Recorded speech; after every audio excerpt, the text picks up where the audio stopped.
How were you first made aware that there was a gunman inside the school? One of our teachers, our science teachers named Mr. Wallace, came in and let us know. And what did he say exactly? He ran into the room and he just yelled. He goes, lockdown. He goes, do what you would do in a lockdown drill. This is not a drill. How often do you do lockdown drills? I'd say about once every 3 months. I've done quite a bit, so I knew exactly what to do. Arapahoe prepares really well for them. And what did you do? What did it entail, getting into a lockdown situation? We all went into a corner. I was upstairs in a room, so we all went into a corner and turned off the lights and locked the door. And how long were you there?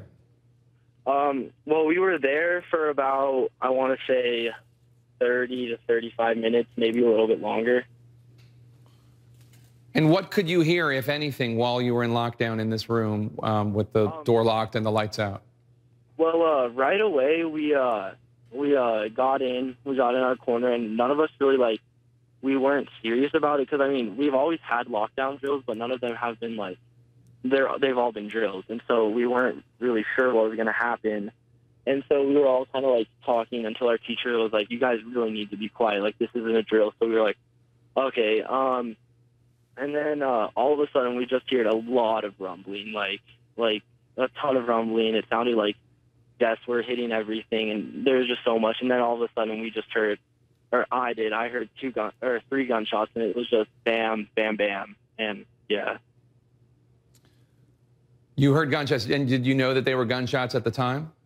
I was not aware at the time, but one of my classmates had this app on his phone, and it was a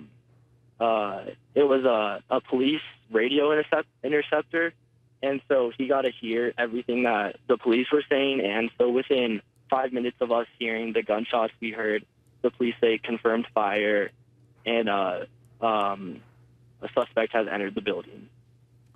At this point, were you, obviously you weren't joking around anymore, were you scared, were you concerned, or did you feel secure and safe in that room?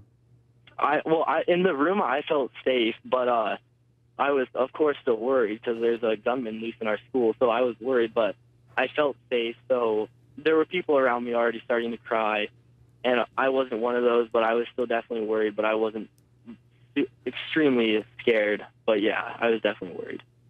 When were you able to leave the room? What happened? Well, what happened was these cops, I want to say there were about, because in the room I was in, it was upstairs, and so they blocked off the upstairs, and so there were about 5 to 10 cops, and they all said that we just got a knock on the door, and they were telling us they were doing a come here wave.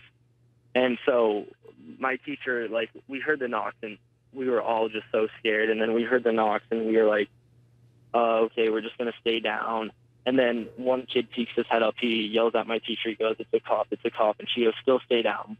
Then he goes, there's 4 of them, and they're signaling us to come. And so then we get up, and we open the door, and then we all single file, and then we're all about ready to leave the building.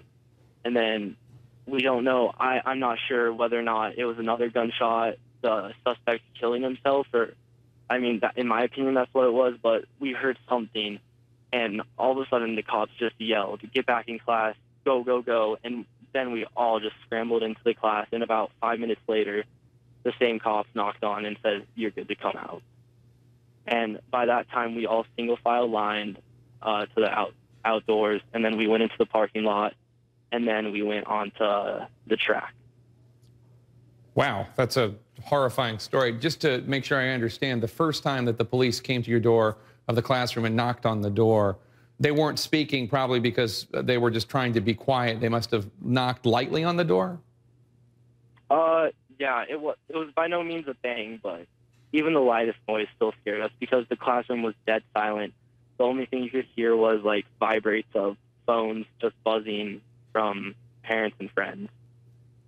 And then when you got outside, what happened next? Are you one of these, we see these film from local TV crews of a bunch of students let out in single file, their hands in the air, patted down by police, by law enforcement, obviously trying to make sure that just in case the shooter had an accomplice, that person would not be able to get away. Thankfully, it doesn't look like he did have an accomplice, but were you one of those students being led away with your hands in the air?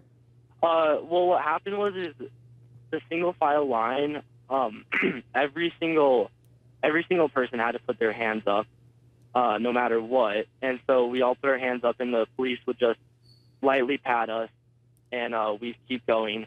But certain students were selected, and they'd be like, come here, and then they'd get a full pat down. And I was not one of those, but although I didn't get full pat down, I was still just briefly patted down. Is walking out with your hands in the air part of a lockdown drill, or were the police telling you to do that? The police were telling us to do that because normally in a lockdown drill, we wouldn't leave our class. We'd stay in. I know you have a twin brother at the school, and you had a little trouble reaching him at first. Tell us about that, and then tell us about when you were able to be reunited with him. Well, that was probably hands down the scariest time I've ever been in my entire life overall. I was in the corner with my classmates, and all of a sudden I go, wait, my brother's not on lunch. He's in the school. So I text him. I go, Austin, you doing okay? Because I just assume he knows that he's in lockdown. He doesn't reply. I go, Austin, where are you? Then he doesn't reply. And so by then I'm just freaking out. And he keeps not replying. And I just start all caps, exclamation marks, Austin, where are you? Are you okay? Are you okay? Still no reply. Then I remember what class he's in.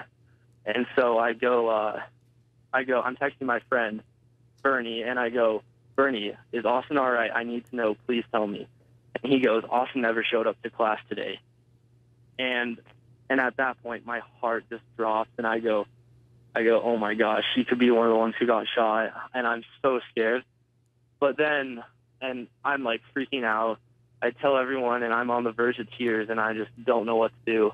And then I text my dad. I go, Dad, Austin's missing. We have no idea where he is. And I almost lost it. And then my dad sends me a text. He goes, Austin stayed home. He wasn't feeling good this morning.